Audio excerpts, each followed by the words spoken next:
ఒకటి తెలుసా మహామంగా, మీకు నాకు మధ్య చాలా వ్యత్యాసం ఉంది. నేను ఇప్పటికీ మొఘలై సామ్రాజ్యానికి విశ్వాస పాత్రురాల్ని, అలాగే జలాలి కూడా.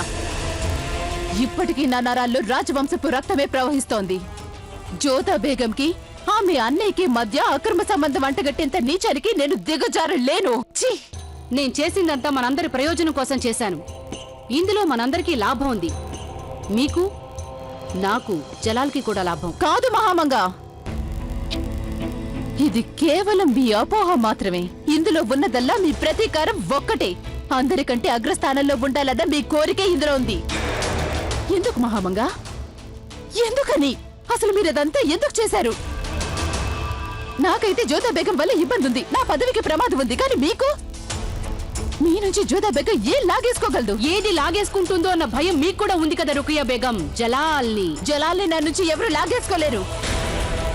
గతంలో కూడా నేనే వారికి విశిష్ట రాణిని, ఇప్పుడు ఇక ముందు కూడా నేనే. అందుగాను నాకు నీచమైన ఎత్తుగళ్లతో వంచనతో ఎలాంటి అవసరం లేదు. చాలా గొప్పగా ఉంది. జలాల్ నా మీద నిందలు మోపేసరికి మీరు మంచివారైపోయారా? మీకు అవసరమైనప్పుడే నన్ను బాగా వాడుకున్నారు మీరు. కానీ ఇప్పుడు నేనొక నేరస్తురాల్లా కనిపిస్తున్నానా? మోసం చేసింది ఎవరు? నేను. ఎత్తులు వేసింది ఎవరు? నేను. నేరం చేసింది ఎవరు? నేను. వంచన చేసింది ఎవరు? అది నేనే. కానీ మీరు మాత్రం ఏమీ చేయలేదా రుకయ్య? నేను చేసిన పనులన్నీ మీరు మీ మనసులో కోరుకుంటున్నవే.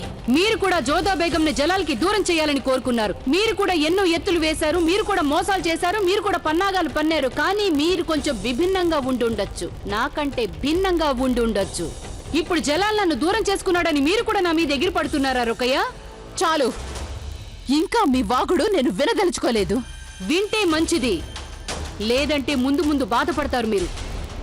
ఈ సామెత మీకు తెలిసే ఉంటుంది. నావ మునిగిపోతున్న సమయంలో ఎలుకలే ముందుగా ఆ నావ నుంచి బయటికి పరుగులు తీస్తాయి. పాపం ఆ ఎలుకలికి మాత్రం ఏమీ తెలుసు? అవి ఎటు పరుగులు తీసినా చివరికి సముద్రంలోనే పడతాయని. ఇప్పుడు జలాల్ నాకు దూరమైపోయారని ఒప్పుకుంటాను. కానీ అసలు నిజమేంటంటే రుకయ్య బేగం, వారు మీకు కూడా అలాగే దూరమైపోయారు.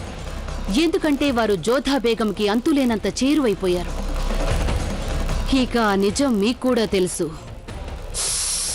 కానీ ఏం చేస్తాం? నీ మనసు ఆ నిజాన్ని ఒప్పుకోను అంటోంది.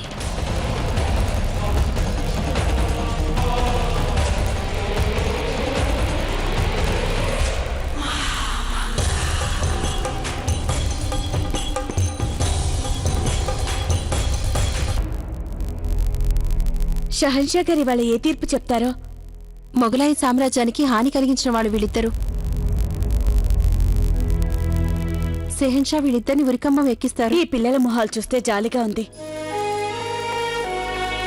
దొరక్కూడని వేళ దొరికిపోయారు. ఇప్పుడు షెహన్షా గారి కోపం పతాక స్థాయిలో ఉంది. ఆ కోపంలో వారు వీరికి ఏ శిక్ష విధిస్తారో ఏమో. దయచేసి నన్ను మన్నించండి జీజియంగా. షెహన్షా గారు ఎప్పుడిప్పుడే ప్రేమను అర్థం చేసుకుంటున్నారు. ఒకవేళ వారి ఇద్దరి నిస్సహాయతను కూడా అర్థం చేసుకోగలరేమో. మీరు కొంచెం ఎక్కువే ఆశిస్తున్నట్టున్నారు సలీమా బేగం. వారు చాలా ఘోరంగా గాయపడ్డారు. గాయపడిన ఏ వ్యక్తి అయినా పగ తీర్చుకోవడం గురించి ఆలోచిస్తాడు. కొన్ని గాయాలు మనిషినే మార్చేస్తాయి జిజియంగా. హెచ్చరిక!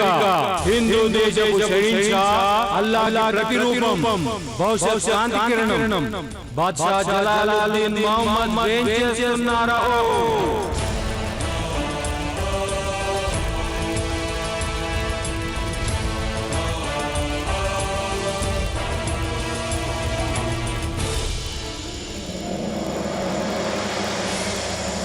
విచారణ ఆరంభించడానికి అనుమతించండి హుజూర్.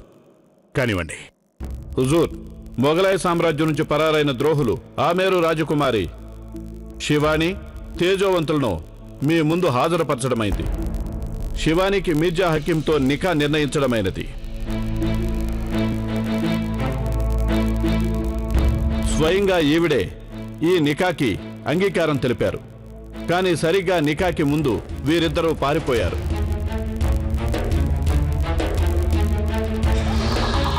మొఘలాయ సామ్రాజ్యానికి కుటుంబానికి అవమానం కలిగించారు వీళ్ళిద్దరూ. వీళ్ళ నేరాన్ని నిరూపించడానికి ఎలాంటి సాక్షులు అవసరం లేదు హుజూర్. ఈ సామ్రాజ్యపు ఉన్నతాధికారులందరూ దీనికి ప్రత్యక్ష సాక్షులే. తేజోవంతుణ్ణి మధుర వీధుల్లో బంధించడం జరిగింది. ఇక శివాని ఏమో తనంతట తానే లొంగిపోయింది. హుజూర్, తేజవంతు శివాని చేసిన నేరం కేవలం మొఘలాయ సామ్రాజ్యం పట్ల కాకుండా మతానికి అలాగే మత సూత్రాలకి వ్యతిరేకమైన తీవ్ర నేరాలు ఇవి. వీళ్ళకి అత్యంత కఠినమైన శిక్ష విధించాలి.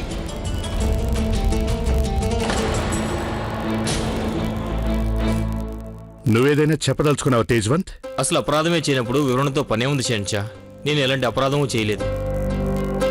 శివాని ఆగ్రా రావడానికన్నా ముందే, తనకి మిర్జా హకీంతో పెళ్లి నిశ్చయం కావడానికి ముందే మేమిద్దరం ఒకరినొకరు ప్రేమించుకున్నాం.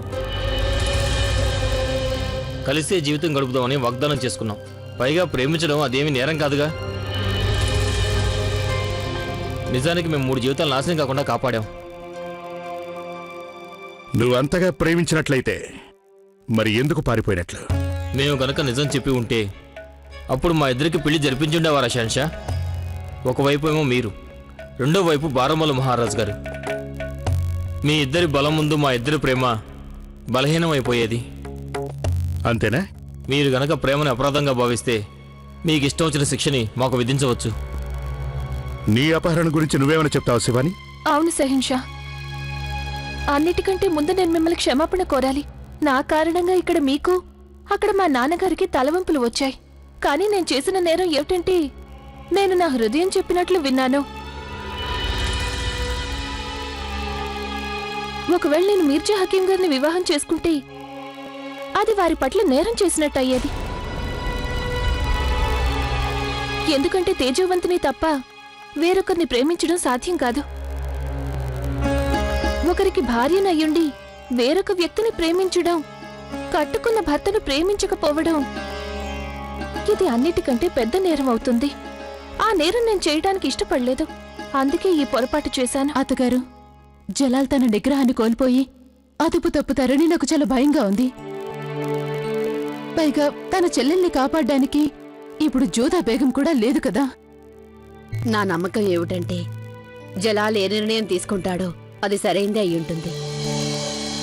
ఖాన్ సాబ్, మీరేమో వీళ్ళ నేరస్తులు అంటున్నారు, వీళ్ళేమో మేం ప్రేమికులం అంటున్నారు. మరైతే వీళ్ళు చేసిన నేరం ఏంటి? హుజూర్, తమరు అనేది నాకు అర్థం కావట్లేదు. తమరే కదా వీళ్ళని నేరస్తులంటూ బంధించమని ఆదేశించారు. మేమలా ఆదేశించిన మాట వాస్తవమే. అప్పుడు మా తమ్ముడి పెళ్లి చెడిపోయింది, అతని ప్రేమ భగ్నమైపోయింది. ఆ బాధలో మేం వీళ్ళని ఉరికంబం ఎక్కించమని ఆదేశించడం జరిగింది. కానీ ఆ రోజే మా తమ్ముడు మా దగ్గరకు వచ్చి మాతో మాట్లాడాడు, మాకు నచ్చ చెప్పాడు. నేను కూడా మతాల్ని లెక్క చేయకుండా ఒక రాజపుత్ర స్త్రీని ప్రేమించాను భాయిజాన్. నేను ఇంకొకటి కూడా చెప్పదలిచాను, ప్రేమ అనేది ఎన్నడూ ఎవరిని కష్టపెట్టదు. అంటే నీ ఉద్దేశం ఏమిటి మిర్జా? మాకు అసలు కష్టమే కలగలేదంటావా? మీకు కష్టం కలగడం నిజమే భాయిజాన్, కానీ ఏ కష్టం నుంచి శివాని నన్ను కాపాడిందో దాని గురించి కూడా మీరు ఆలోచించండి. ఒకవేళ ఇదంతా నాకు పెళ్లి తర్వాత తెలిసినట్లయితే అప్పుడేమయ్యేది? అప్పుడే మాకు ప్రేమ ఎంతటి పవిత్రమైందో తెలిసి వచ్చింది. మనం ఎవరినైనా ప్రేమించినప్పుడు వాళ్ళు బాధపడడం మనం సహించలేం ఖాన్ సాబ్. అందువల్ల ఏకకాలంలో ఏ వ్యక్తి అయినా పవిత్రుడు, నేరస్తుడు ఎలా కాగలడు? ఇక ప్రేమించడమే నేరమైనట్లయితే ఆ విధంగా చూస్తే మీర్జా కూడా నేరస్తుడే అవుతాడు. ఎందుకంటే తను శివానిని ప్రేమించాడు గనక. అలాగే మా అమ్మిజాన్ కూడా నేరస్తురాలే, ఎందుకంటే ఆవిడ కీర్తిశేషులైన హుమయూన్ భాషా గారిని ప్రేమించింది. ఇక్కడున్న ప్రతి ఒక్క వ్యక్తి నేరస్తుడే, ఎందుకంటే వీళ్ళలో ప్రతివారు ఎవరో ఒకరిని ఎప్పుడో ఒకప్పుడు ప్రేమించే ఉంటారు. ఖాన్ సాబ్, ప్రేమ ఏదో ఒక మతాన్ని, వంశాన్ని, జాతిని పట్టించుకోదు. ప్రేమకు తెలిసిన మతం ఒక్కటే, దాని వంశం ఒక్కటే, దాని గమ్యం కూడా ఒక్కటే. అదేంటంటే ప్రేమ ఒక్కటే దాని గమ్యం. ప్రేమకి అడ్డం వచ్చిన వాడే నిజమైన నేరస్తుడవుతాడు ఖాన్ సాబ్. ఇకపోతే ఈ న్యాయపీఠం మీద కూర్చొని మేమలాంటి నేరం చేయలేము. చాలా గొప్ప ధైర్యం చూపారు మీరిద్దరూ బహిరంగంగా మీ ప్రేమని చాటుకుంటూ తిరిగారు. మన కుటుంబం, మన మతం, వీటన్నింటి గురించి సంబంధించిన భయం ఒక షెహన్షా కూడా ఉంటుంది. ఖాన్ సాబ్, మీరే ఒకసారి శివాని వైపు చూడండి. మాకు తెలిసినంత వరకు తన నాన్నగారైన బారాముల్లా మహారాజ్ గారు తన పెంపకంలో ఎలాంటి వైభవాన్నైనా తక్కువ చేసి ఉంటారు. అయినప్పటికీ కూడా ఆ వైభోగాలన్నింటినీ వదిలేసి తనకు లభించిన రాజభోగాలన్నింటినీ వదిలిపెట్టి నగలు నాణ్యాలతో నిండిన ఇల్లును కూడా వదిలేసుకుని ఈవిడ ఒక శిల్పకారుడితో తన జీవితం గడపాలని నిర్ణయించుకుంది. తనకి కావలసిందల్లా ప్రేమ ఒక్కటే. దాన్ని బట్టి చూస్తే ఈ ప్రేమ ఎంత విలువైందో అర్థమవుతుంది. అందువల్లే అంతటి పవిత్రమైన, అంతటి అందమైన, మధురమైన ప్రేమను పొందాలి అనుకోవటం ఎంతమాత్రమూ నేరం కాదు. అందువల్ల మేము జలాలుద్దీన్ మొహమ్మద్ వీళ్ళని నేరస్తులుగా అంగీకరించడం లేదు. వీళ్లకు ఎలాంటి శిక్ష విధించడం లేదు.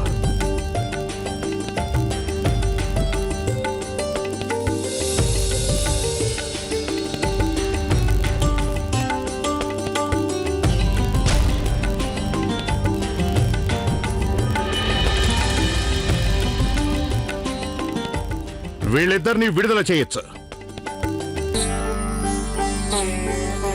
మీరు చాలా విశాల హృదయం కలవారు సహించా.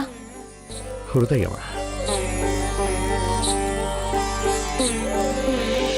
మీరిలా మా కాళ్ళపై పడ్డమంటే అది మా బేగంని అవమానించడంతో సమానం.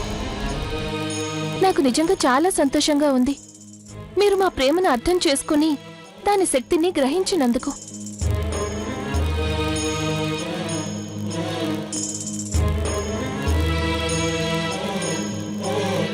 మేము ఈ ప్రేమని ముందే అర్థం చేసుకుని ఉంటే ఇవాళ ప్రేమని కోల్పోయేవాళ్ళం కాదు.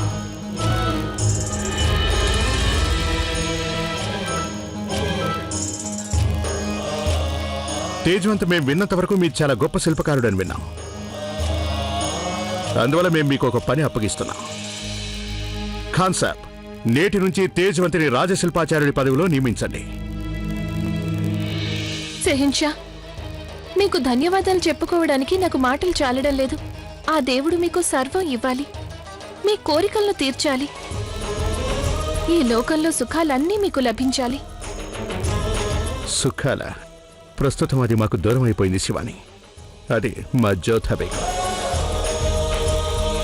ఈరోజు ప్రశ్న, రుకియా బేగం అత్తగారి పేరేంటి? ఏ మహామంగా, బి సుకన్య. కాలం గడుస్తోంది. బాద్షా జలాల్ పంపిన వర్తమానం తోడరుమల్లుకి అందడంతో అతను ప్రయాణ సన్నాహాలు చేసుకుని బయలుదేరాడు. ఇదిలా ఉండగా యువరాణి శివానీని, తేజోవంతుని మన్నించినట్లుగా ఆమెకు కూడా వర్తమానం పంపించడం జరిగింది. వాళ్లు ఉండడానికి ఆగ్రాలోనే ఏర్పాట్లు చేసినట్లుగా తెలియపరిచారు. యువరాణి శివానీని, తేజవంతుని క్షమించేశారు. అలాగే షహిన్షా వారిద్దరూ ఉండటానికి రాజభవనంలోనే వసతి కల్పించారు. త్వరలోనే వారిని వాళ్ళ నివాస గృహానికి పంపిస్తారు. వార్తాహరుడు నిష్క్రమించడానికి ఏర్పాట్లు చేయండి. ఎంత మంచి శుభవార్త అందిందో కదా. అవునత్తయ్య గారు, చాలా సంతోషకరమైన వార్తే. ఏమైంది? మీకు సంతోషంగా లేదా? షెహన్షా వాళ్ళిద్దరిని క్షమించేశారు. వారు క్షమించి ఉండవచ్చు మైనావతి, కానీ నేను కూడా క్షమిస్తానని ఆశించవద్దు.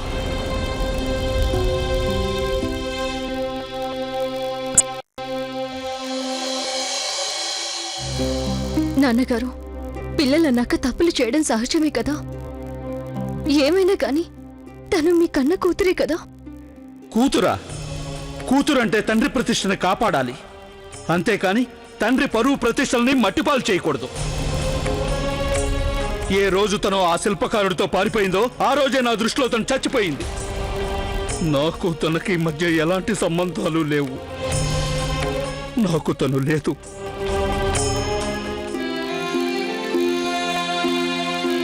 కాలం ఒక మందులా పనిచేసి ఎంత పెద్ద గాయాన్నైనా నయం చేస్తుంది. అందుకని మీరు శివానీని క్షమించండి. అయినా తను మనల్ని ఎన్నడూ జ్ఞాపకం చేసుకుని ఉండదంటారా? మన జ్ఞాపకాలతో విలిపించి ఉండదంటారా? మైనావతి, రాజపుత్రుల ప్రతిష్టకు తను తీసుకొచ్చిన మచ్చ తన కన్నీళ్లతో కడిగేయలేదు. తను రాజపుత్రుల ముందు నేను తల వంచుకునేలా చేసింది. నాన్నగారు, షహిన్షా గారే తనని క్షమించేశారు. మీరు కూడా తనని క్షమించండి. మా అందరి కోసం శివానిని క్షమించండి నాన్నగారు. ప్రస్తుతం తనకి మన ప్రేమ, ఆప్యాయత చాలా అవసరం. చాలా లోతైన గాయాలు తగిలాయి జ్యోత. అవి మానటానికి చాలా కాలం పడుతుంది. నేను తన తండ్రిగా కోరుకునేది ఒక్కటే, తను ఎక్కడ ఉన్నా సంతోషంగా ఉండాలి.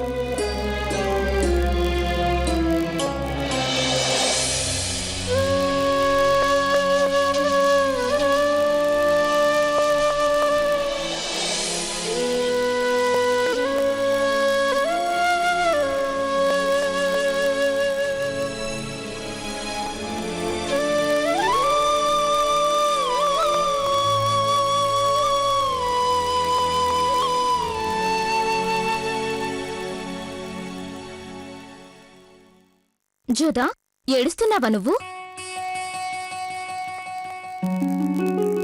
అంటే నీ ఉద్దేశంలో నేను ఎల్లవేళలా నా గదిలో ఏడుస్తూనే ఉంటానన్నా? ఏడ్చినా కూడా ఒక్కోసారి కన్నీళ్లు రావు.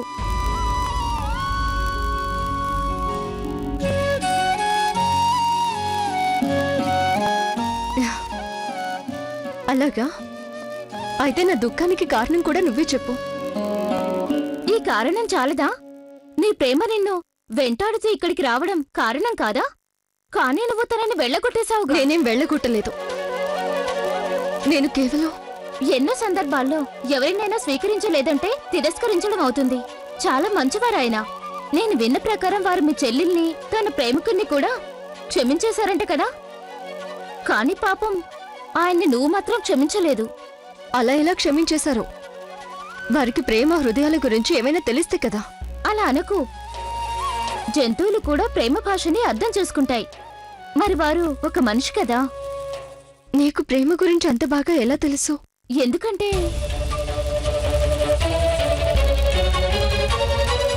ఒకప్పుడు నన్ను కూడా ఒకరు ప్రేమించేవారు. కానీ నేను వారిని పోగొట్టుకున్నాను. జోదా, షెహన్షా గారు నిన్ను ఎంతగానో ప్రేమిస్తున్నారు. నేను ఆ ప్రేమని వారి కళ్ళలో చూశాను. వారి హృదయంలో నీ పట్ల ఆవేదనుంది. అది నేను గ్రహించగలిగాను. నీకు చాలా తెలుసు అనుకుంటాను. అన్నీ తెలుసు, నాకు సర్వం తెలుసు. నీకు ఇంకో మాట చెప్పనా? చెప్పు. నీకు కూడా వారి మీద చాలా ప్రేముంది. కానీ నువ్వు బయటికి చెప్పు.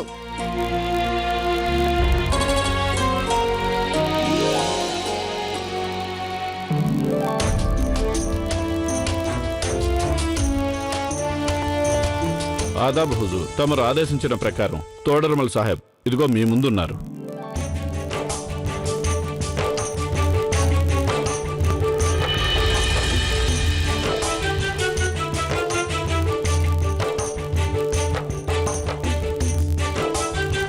సుస్వాగతం తోడరమల్ గారు. మొఘలాయి దర్బారుకి మీరు రావటం మాకెంతో ఆనందంగా ఉంది.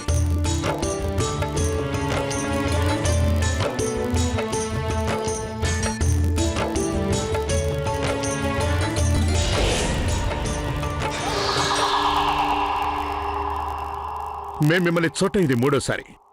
కానీ ఇది మాత్రం యాదృచ్ఛికం కాదు. మీకు చాలా తక్కువ వ్యవధి ఇచ్చినందుకు మమ్మల్ని క్షమించండి. కానీ మేం మిమ్మల్ని వెంటనే కలవదలిచాం.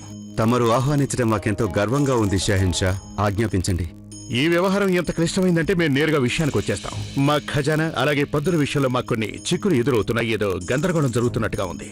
ఆ విషయంలో మేము ఖాన్ సాబ్తో చర్చించినప్పుడు వారొక సమర్థుడైన వారిని నియమించండి అని సలహా ఇచ్చారు మాకు. అప్పుడే మా మనసులో మీ పేరు తట్టింది. మొఘలాయి దర్బార్లో ఒక హిందూ అధికార. ఇదంతా చూస్తే మన మొఘలాయులకు ఈ చోటు అంతగా అచ్చిరానట్టుంది. మీరు ఈ పదవిని నిర్వర్తించడానికి మీకేమైనా అభ్యంతరాలు ఉన్నాయని తెలుసుకోదలిచాం తోడర్మల్ గారు. లేదండి, నాకు ఎలాంటి అభ్యంతరం లేదు. అయితే అందుకు నాకు కొన్ని షరతులున్నాయి. చెప్పండి. షహన్షా, నేను చాలా విభిన్నమైన తీరులో పనిచేస్తాను. నా పద్ధతిలో పని చేసుకోవడానికి నాకు పూర్తి స్వేచ్ఛ ఇవ్వాల్సి ఉంటుంది. ఇక రెండోది, నేను ఎలాంటి సంక్షోభంలో అయినా కేవలం మీ ప్రేమే మాత్రం అంగీకరిస్తాను. ఎవ్వరూ జోక్యం చేసుకోకూడదు. ఇక మీరు ఇది నా విన్నపం అనుకుంటారో షరతు అనుకుంటారో అది మీ ఇష్టం. మేము మీ షరతుల్ని అంగీకరిస్తున్నాం. కేవలం మేం మాత్రమే మిమ్మల్ని కలుస్తాం తప్ప ఇంకెవరు మీ పనిలో జోక్యం చేసుకోరు. అయితే నేను ఇవాళ నుంచే పనిలో చేరదలిచాను. సుభానల్లాహ్.